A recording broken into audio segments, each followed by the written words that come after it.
In this video series, I want to introduce you to the Python language. Python is a scripting language used extensively to create a number of hacking tools. Now, in this particular video, I want to show you the installation of the Python language on a Windows machine.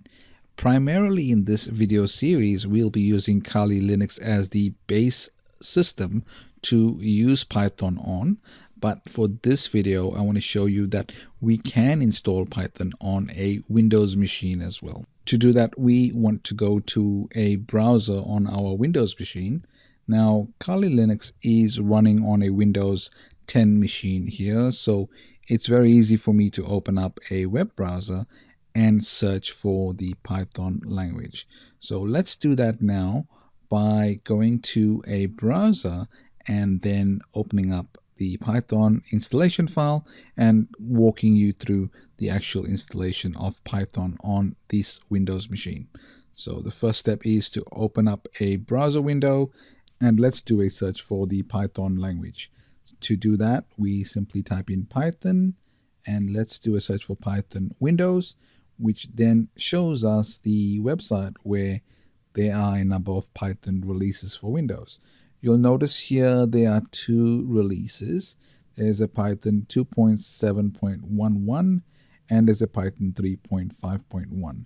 What we'll be doing in this particular video series is using the Python 2.7.11 as this is a more stable release and it's more widely used right now. So let's go in and find the installation file for my Windows machine. Now I'm running Windows 10. I need a Windows 64-bit version. So let me go down to find that particular version so we can get that working on this particular machine. And then I'll show you some simple commands and how we can install Python. So I clicked on the 2.7.11 link. If I scroll down, you will see there is a 64-bit version installer here. And that's the one I need to click on. If I click on that, that will then allow me to save the file. Once that file has been saved, I can then install the Python on my Windows machine. So let's go ahead and open that up. Follow the prompts to install Python. Yes, install for all users. I'll hit next here. And let's walk through the actual process of installing this. Now Python might take a few minutes to actually install. It'll give us some options here to select the destination directory.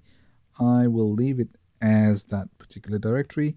Here I have a number of options to select what I want to include, what I don't want to include. What I'm going to do here is where it says add Python exe to path, I want the Python to be available in the global path variable, so I can select Python wherever I am in my command prompt.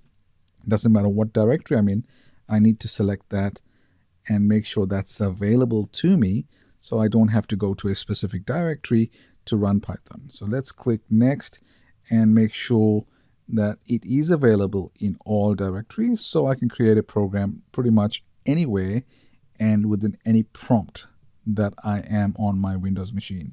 So this may take a few minutes. Let's wait and wait for this installation to complete, and then I'll guide you through on how we can get Python to run on your Windows machine.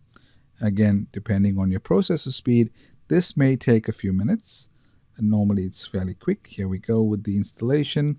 It's copying the new files and it will be available shortly.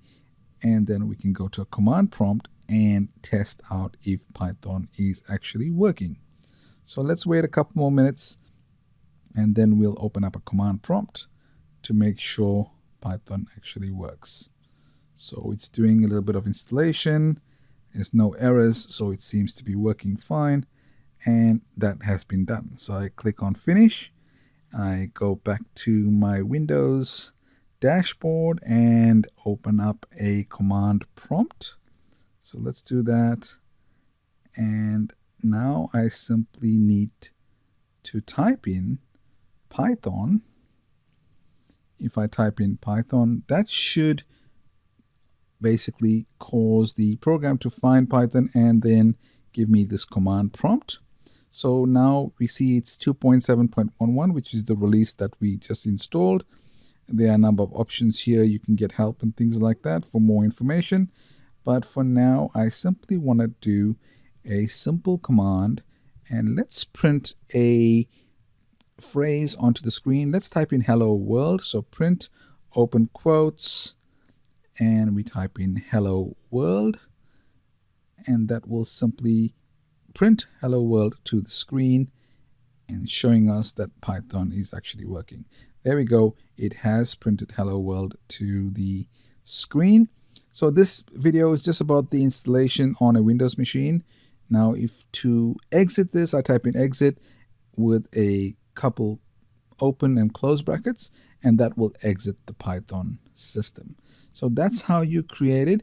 If I was to create a program in Python, I would open it up in a text editor, a simple notepad or text file editor, and create my program with the .py extension. And then you run it like this, Python program.py, and that will run the commands in that particular program so that Python understands it and the program actually works. So this quick video is about Windows.